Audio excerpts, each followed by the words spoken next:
একদিন নবী মুসা আলাইহিস সালাম, যিনি বনু ইসরাইলের নবী, আপনারা জানেন তিনি অনেক সম্ভ্রান্ত নবী, বনু ইসরাইলের নবী। তিনি বনু ইসরাইলের সামনে ভাষণ দিচ্ছিলেন, খুতবা শুনে জনগণের মধ্যে একজন বললেন যে বাহ, আপনি তো খুব চমৎকার খুতবা দিলেন, মনে হচ্ছে আপনি পৃথিবীর সবচেয়ে জ্ঞানী মানুষ। মুসা আলাইহিস সালাম বললেন, হ্যাঁ আমি পৃথিবীর সবচেয়ে জ্ঞানী মানুষ। কি বললেন? হ্যাঁ আমি পৃথিবীর সবচেয়ে জ্ঞানী মানুষ। তিনি বলতে ভুলে গেলেন যে আল্লাহ সবচেয়ে ভালো জানেন কে পৃথিবীর সবচেয়ে জ্ঞানী মানুষ। সূরা কাহফ নাজিলের একটা ঘটনা আছে, আপনাদেরকে বলিনি।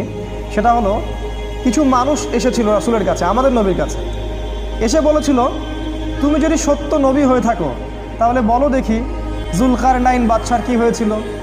হে মুহাম্মদ, তুমি যদি সত্য নবী হয়ে থাকো তাহলে বলো দেখি আসহাবুল কাহাফের কি হয়েছিল। হে মুহাম্মদ, তুমি সত্য নবী হয়ে থাকলে বলো দেখি রূহ কাকে বলে।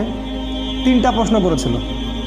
যুলকারনাইন বাদশার কি হয়েছিল, আসহাবুল কাহাফের কি হয়েছিল, আর রূহ আত্মা কাকে বলে। আমাদের নবী মুহাম্মদ সাল্লাল্লাহু আলাইহি ওয়াসাল্লাম বলেছিলেন, আগামীকালকে এসো আমি বলে দিব। কি বলেছিলেন? আগামীকালকে এসো আমি বলে দিব। ওহি আসা বন্ধ হয়ে গেল। 3 মাস 4 মাস 6 মাস কোনো ওহি আসে না। আমাদের নবী মুহাম্মদ সাল্লাল্লাহু আলাইহি ওয়াসাল্লাম একটা শব্দ বলতে ভুলে গিয়েছিলেন, একটা, সেটা হলো ইনশাআল্লাহ। এরপরে এই সূরার প্রথম যে আয়াতটা নাজিল হয়, ওয়ালা তাকুলান্না লিশাইইন, হে নবী 23 এবং 24 নম্বর আয়াত, কখনো বলবেন না, কখনো কোনো কিছু বলবেন না, ইন্নী ফাইলুন যালিকা গাদান, আমি আগামীকাল কিছু করব, ইল্লা ইনশাআল্লাহ, ইনশাআল্লাহ বলা ব্যতীত। এটা প্রথমে নাজিল হলো, তারপরে এই প্রশ্ন 3টার উত্তর আল্লাহ পাক জানিয়ে দিলেন, তার আগে জানিয়ে দেন। ঠিক একইভাবে মুসা আলাইহিস সালাম একটা ভুল করে বসলেন। তিনি বললেন, আমি পৃথিবীর সবচেয়ে জ্ঞানী মানুষ। আল্লাহ রাব্বুল আলামিন নবীদের ছোট ছোট ভুল ধরে ফেলেন, আল্লাহ পাক ধরে ফেলে বললেন, না মুসা, তুমি পৃথিবীর সবচেয়ে জ্ঞানী মানুষ নও, তুমি পৃথিবীর সবচেয়ে জ্ঞানী মানুষ নও। আমার একজন বান্দা আছে যাকে তুমি পাবে 2 সাগরের মিলনস্থলে, আমার সেই বান্দা তোমার চেয়ে অনেক বেশি জ্ঞানী। মুসা আলাইহিস সালাম এটা শোনা মাত্রই ওই বান্দার সাথে দেখা করার জন্য উদ্গ্রীব হয়ে উঠলেন। তিনি আল্লাহকে বললেন, আমি তার সাথে দেখা করতে চাই। আল্লাহ পাক বললেন, তুমি একটা ঝুড়ি নাও, এই ঝুড়ির মধ্যে কিছু মাছ নিবে, মৃত মাছ, এবং সাথে একজন সহযোগী নাও, নিয়ে সফর করো। যখন ওই 2 সাগরের মিলনস্থল পেয়ে যাবে, ওই জায়গায় দেখবে যে আমার সেই বান্দা বসে আছে। মুসা আলাইহিস সালাম সফর করলেন, তার সাথে একজন যুবককে নিলেন, যুবকের নাম হচ্ছে ইউশা বিন নুন। একটা ঝুড়ি নিলেন, সেখানে মাছ রাখলেন। এবার তিনি সফর করা শুরু করলেন। তিনি বলছেন, আমি সফর করতেই থাকবো, যদি আমাকে যুগ যুগ ধরেও চলতে হয়। সফর করতে শুরু করলেন। একটা পর্যায়ে সফর করতে করতে করতে করতে 2 সাগরের মিলনস্থল তিনি পেয়ে গেলেন। সেখানে তারা রেস্ট করলেন, বিশ্রাম নিলেন। এই বিশ্রাম নেওয়ার সময় এই যে মৃত মাছগুলো ছিল জীবিত হয়ে সমুদ্রে বা নদীতে চলে গেল। কিন্তু ইউশা বিন নুন এই ঘটনাটা দেখলেন, দেখে মুসা আলাইহিস সালামকে বলতে ভুলে গেলেন। শয়তান আমাদেরকে অনেক সময় আল্লাহর পথ থেকে ভুলিয়ে দেয়, ভুলে গেলেন। এরপরে মুসা আলাইহিস সালাম আবার উঠলেন রেস্ট নিয়ে এবং চলা শুরু করলেন আবারও সামনের দিকে। এবার চলতে চলতে উনি খুব ক্লান্ত হয়ে পড়লেন। এতক্ষণ পর্যন্ত কিন্তু তিনি ক্লান্ত বোধ করছিলেন না। মাছটা যেই সমুদ্রের নদীতে চলে গেল, এবার তিনি অন্য পথ যাচ্ছেন, ভুল পথে, এবং ক্লান্ত হয়ে যাচ্ছেন। তার মানে জীবনে চলার পথে আপনার পথ যদি ভুল হয়, আপনি খুব সহজে ক্লান্ত হয়ে যাবেন। আর আপনার পথ যদি হয় আল্লাহ এবং তার রাসূলের পথে, আপনি সহজে ক্লান্ত হবেন না। আপনার ভিতরে সবসময় চিরযৌবন কাজ করবে। যাই হোক, তিনি ক্লান্ত হয়ে গেলেন এবং ইউশা বিন নুনকে বললেন, নাস্তা নিয়ে আসো, মাছগুলোকে নিয়ে আসো, আমি খুব ক্ষুধার্ত। তখন ইউশা বিন নুনের খেয়াল হলো যে মাছ তো চলে গেছে নদীতে। তিনি বললেন, মাছ তো চলে গেছে নদীতে, আমি তো আপনাকে বলতে ভুলে গিয়েছিলাম। তখন বললেন মুসা আলাইহিস সালাম, তুমি এটা কি করেছো? ওইটাই তো সেই জায়গা, যে জায়গার সন্ধান আমরা করছিলাম। তারা আবার ফেরত আসলেন, এসে দেখলেন 2 সাগরের মিলনস্থলে একটা সাখরা বলে আরবিতে একটা পাথর বা রক, শিলাখণ্ড, এর উপরে একজন ব্যক্তি বসে আছেন। মুসা আলাইহিস সালাম তাকে সালাম দিলেন, বললেন আসসালামু আলাইকুম। খিদির আলাইহিস সালাম বললেন ওয়ালাইকুম আসসালাম। এই জনমানব শূন্য জায়গায় কে সালাম দিচ্ছে? তখন মুসা আলাইহিস সালাম বললেন আমি মুসা। খিদির আলাইহিস সালাম বললেন কোন মুসা? বনি ইসরাইলের মুসা। কোন মুসা? বনি ইসরাইলের মুসা। তার মানে খিদির আলাইহিস সালাম বনু ইসরাইলের ব্যক্তি নন। খিদির আলাইহিস সালাম ইহুদি খ্রিস্টানদের কেউ নন, তিনি বনু ইসরাইলের মধ্যে কেউ নন। সালাম দেয়া হলো। মুসা আলাইহিস সালাম বললেন আমি কি আপনার সাথে এই শর্তে থাকতে পারি যে আল্লাহ পাক আপনাকে যে জ্ঞান শিক্ষা দিয়েছেন সেখান থেকে আপনি আমাকে কিছু শেখাবেন? ওস্তাদের সোহবত। এবার খিদির আলাইহিস সালাম বললেন, অ্যান্সারটার দিকে খেয়াল করেন, খিদির আলাইহিস সালাম বললেন ইন্নাকা লান তাস্তাতিআ মাইয়া সাবরা। মুসা তুমি আমার সাথে ধৈর্য ধরতে পারবে না। কি বললেন? মুসা তুমি আমার সাথে ধৈর্য ধরতে পারবে না। কারণ খিদির আলাইহিস সালাম শেষ পর্যন্ত জানেন যে কি হবে। গল্পের শেষে আমরা তাই দেখব, মুসা আলাইহিস সালাম ধৈর্য ধরতে পারেননি, কিন্তু মুসা আলাইহিস সালাম বললেন ইনশাআল্লাহ আমি ধৈর্য ধরব, আমাকে আপনি সাথে নেন, ইনশাআল্লাহ আমি ধৈর্য ধরব। খিদির আলাইহিস সালাম ইনশাআল্লাহকে সম্মান করলেন এবং মুসা আলাইহিস সালামকে সাথে নিলেন, কিন্তু বললেন তুমি আমার সাথে সফর করো, কিন্তু আমাকে কোনো প্রশ্ন করতে পারবে না, একটা প্রশ্ন করা যাবে না, আমি কি করব না করব কোনো বিষয়ে কোনো প্রশ্ন করা যাবে না। মুসা আলাইহিস সালাম বললেন ঠিক আছে। এবার তারা চলতে শুরু করলেন। এবার ঘটনা শুরু। চলতে চলতে চলতে চলতে একটা নদী আসে। এবার তারা নদী পার হবেন, কিন্তু কোনো টাকা পয়সা সাথে নাই। খিদির আলাইহিস সালামকে ওই মাঝিরা চিনত। সেই মাঝিরা তাকে বলল আপনি নৌকায় ওঠেন, টাকা পয়সা লাগবে না। খিদির আলাইহিস সালাম মুসা আলাইহিস সালামকে নিয়ে নৌকায় উঠলেন। এবার নৌকা চলতে শুরু করলো। নৌকার পাতা টানের উপর একটা পাখি এসে বসলো।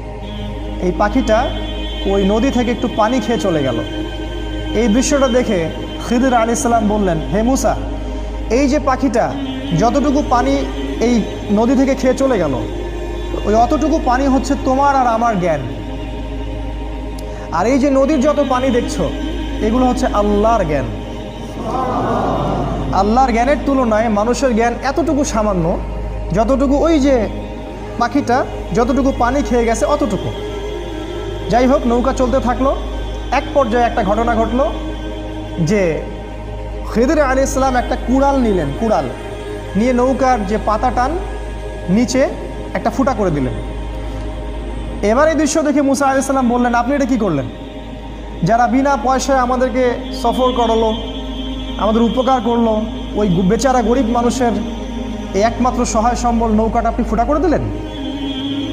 আপনি তো লাকাদ জি'তা শাইআন ইমরা, আপনি তো বিশাল একটা ভয়ঙ্কর কাজ করলেন, গুনার কাজ করলেন আপনি একটা। তখন খিদির আলাইহিস সালাম বললেন আলাম আকুল ইন্নাকা লান তাস্তাতিআ মাইয়া সাবরা। হে মুসা, আমি কি তোমাকে বলিনি তুমি আমার সাথে ধৈর্য ধরতে পারবে না? মুসা আলাইহিস সালাম বললেন আমাকে ক্ষমা করে দিন, আমি ভুলে গিয়েছিলাম, এরপরে ইনশাআল্লাহ আমি আর কোনো কোশ্চেন করব না। তারা আবার চলতে লাগলেন। চলতে চলতে চলতে চলতে একটা বাচ্চার সাক্ষাৎ হলো। বাচ্চা, ছোট বাচ্চা, গোলাম। কোরআন বলেছে গোলামান ফাকাতালাহ। খিদির আলাইহিস সালাম বাচ্চাটাকে হত্যা করলেন। এটা তো আরও ভয়ঙ্কর ব্যাপার। নৌকা ফুটা করা কোথায় আর বাচ্চা হত্যা করা কোথায়? আর মুসা আলাইহিস সালাম নিজেও কিন্তু মার্ডার কেসের আসামি। এটা কি জানেন? মুসা আলাইহিস সালাম কিন্তু একটা ব্যক্তিকে এক ঘুষি দিয়ে হত্যা করে ফেলছিলেন ভুলবশত। মুসা আলাইহিস সালাম এবার বললেন ইন্নাকা লাকাদ জি'তা শাইআন নুকরা, আপনি মহা একটা অপরাধ করলেন, এটা আপনি নিরপরাধ একটা শিশুকে হত্যা করলেন। খিদির আলাইহিস সালাম বললেন আলাম আকুল লাকা ইন্নাকা লান তাস্তাতিআ মাইয়া সাবরা, আমি কি তোমাকে বলিনি হে মুসা তুমি আমার সাথে ধৈর্য ধরতে পারবে না? এবার মুসা আলাইহিস সালাম সর্বশেষ অজুহাত দিলেন, দিয়ে বললেন আমি যদি আর একটা কোশ্চেন করি তাহলে আমাকে আর সাথে নিয়েন না, এবার লাস্ট চান্স, আর একটাও কোশ্চেন করবো না ইনশাআল্লাহ। তারা আবার চলতে লাগলেন। চলতে চলতে একটা গ্রাম আসলো। সেই গ্রামের মানুষগুলো ছিল একটু আমাদের নিউ ইয়র্কের মানুষের মতো আর কি, অনেকটা আমাদের এখন ঢাকা শহরের মতো। মেহমানদারি করতে চায় না, মেহমান আসলে বিরক্ত হয়। তারা মেহমানদারি করতে চাইল না। তারা মুসা এবং খিদিরকে কোনো খাবারও দিল না, কোনো পানিও দিল না, সামান্যতম সৌজন্য বোধটুকু তারা দেখালো না। কিন্তু খিদির আলাইহিস সালাম দেখলেন ওই গ্রামের একটা বাড়ির দেয়াল ধসে পড়ে আছে। একটা দেয়াল পড়ে গেছে। খিদির আলাইহিস সালাম নিজে কষ্ট করে এই পুরো দেয়ালটা তৈরি করলেন, ইট পাথর যা যা লাগে তাই দিয়ে তিনি দেয়ালটা তৈরি করলেন। তৈরি করে আবার সেটাকে নতুন জায়গায় রিপ্লেস করলেন। এই দৃশ্যটা দেখে মুসা আলাইহিস সালাম বললেন, আপনি চাইলে তো কিছু পারিশ্রমিক নিতে পারতেন, এত কষ্ট করলেন, ওরা আমাদেরকে খাবারও দিল না, পানিও দিল না, আপনি ওদের কাজ করে দিলেন, একটু তো সামান্য নাস্তার টাকা নিতে পারতেন। খিদির আলাইহিস সালাম বললেন, হ্যাঁ দা ফিরাকু বাইনি ওয়া বাইনিক, এই হলো তোমার আর আমার ফেরক, রাস্তা আলাদা, এখন যাও, তুমি চুক্তি ভঙ্গ করছো 3 বার, রাস্তা আলাদা। আমাদের নবী মুহাম্মদ সাল্লাল্লাহু আলাইহি ওয়াসাল্লাম বলেছিলেন এক হাদিসে, যদি মুসা আলাইহিস সালাম ওই দিন প্রশ্নগুলো না করতেন তাহলে অনেক কিছু শেখা যাইত। যাই হোক, 3টা শর্ত লঙ্ঘন হলো, মুসা আলাইহিস সালামকে তিনি আর সাথে রাখলেন না, তবে বললেন তুমি চলে যাও, কিন্তু যাওয়ার আগে আমি তোমাকে 3টা এই যে ঘটনা ঘটলো এর তাউইল বা ব্যাখ্যা, ইন্টারপ্রিটেশন তোমাকে আমি জানাই দেবো আমি কেন করেছি। তিনি বললেন, ওই যে প্রথম নৌকাটা আমি ফুটে এই জন্য করেছি যে কারণ ওই নৌকার পিছনে ছিল একটা জলদস্যুর দল। ওই জলদস্যুর দল যদি এই নৌকাটাকে দেখতো, নৌকাটা খুব ভালো সুন্দর, তাহলে সেই নৌকাটা তারা হাইজ্যাক করত। আমি নৌকাটা ফুটা করে দিয়েছি, এই ত্রুটিযুক্ত নৌকাটা তারা নিবে না, তারা ত্রুটিযুক্ত কোনো নৌকা নিবে না, নষ্ট নৌকা তারা নিবে না। যদি নৌকাটা ভালো থাকতো তাহলে ওরা ওই গরিব মাঝির শেষ সম্বলটুকু ছিনিয়ে নিয়ে চলে যেত। তোমার কাছে মনে হয়েছে আমি ক্ষতি করেছি, কিন্তু আমি পরোক্ষভাবে ওর উপকার করেছি, সেটা তুমি সবর করতে পারোনি। আর দ্বিতীয় যে বাচ্চাটাকে আমি হত্যা করেছিলাম, আমি এই জন্য হত্যা করেছিলাম যে আল্লাহ আমাকে জানিয়ে দিয়েছিলেন এই বাচ্চাটা যখন বড় হতো সে অনেক বড় একটা কাফের হতো, এবং সে নিজেও কুফরি করত, অন্যদেরকে কুফরিতে আহ্বান করত, এমনকি তার বাবা মাকেও সে কাফের বানিয়ে ছাড়ত। আল্লাহ পাক আমাকে আদেশ করেছিলেন, তাই আমি তাকে হত্যা করেছি। আর আল্লাহ পাক এই বাচ্চার বদৌলতে ওই বাবা মাকে আরও ভালো ভালো সন্তান সন্ততি দিবেন। এই হলো দ্বিতীয় প্রশ্নের উত্তর। আর তৃতীয় প্রশ্নটা কি, ওই যে আমি দেয়ালটা নির্মাণ করলাম, তোমার কাছে মনে হলো যে আমি অযথাই পরিশ্রম করলাম, তা আল্লাহ আমাকে জানিয়ে দিয়েছিলেন যে ওই দেয়ালটার নিচে ওই বাড়ির 2টা এতিম বাচ্চার সম্পত্তি লুকানো আছে। ওই বাড়ির 2টা এতিম বাচ্চার সম্পত্তি ওই দেয়ালের নিচে লুকানো আছে, গুপ্তধন। আল্লাহ পাক চাইলেন আমি দেয়ালটা নির্মাণ করে দেই, ওই বাচ্চারা যখন বড় হবে তখন তারা এই সম্পত্তিটা পাবে। আর দেয়াল যদি নির্মাণ না করতাম তাহলে অন্যেরা ওর সম্পত্তি লুট করে নিয়ে যেত, তারা ভোগ করতে পারতো না। এই হলো 3টা ঘটনার তাউইল, যে ব্যাপারে তুমি সবর করতে পারোনি। খিদির আলাইহিস সালাম সম্পর্কে আল্লাহ পাক বলেছেন, আমি খিদিরকে 2টা গুণ দিয়েছিলাম, জাস্ট 2টা গুণ, এটা বলে শেষ করছি। খিদিরকে আমি 2টা গুণ দিয়েছিলাম, আমাদেরকে এই 2টা গুণ অর্জন করতে হবে। আল্লাহ পাক বলেছেন, আমি তাকে আমার পক্ষ থেকে রহমত দিয়েছিলাম, মানে সে মানুষের প্রতি খুব দয়ালু ছিল। আর তিনি বলেছেন আল্লাহ পাক, ওয়াল্লামনা মিন লাদুন্না ইলমা, আমি আল্লাহ আমার পক্ষ থেকে খিদিরকে জ্ঞান শিখিয়েছিলাম। তাই এই জামানায় খিদির আলাইহিস সালামের মতো হয়ে এই রাতের অন্ধকার দূর করে সোনালি সকাল আনতে হলে আমাদেরকে যেমন 2 চোখ দিয়ে দেখতে হবে, একই সাথে দয়ালু হতে হবে, এবং আল্লাহর পক্ষ থেকে যে জ্ঞানের উৎস, ওই উৎসের কাছে আপনাকে ফিরে আসতে হবে।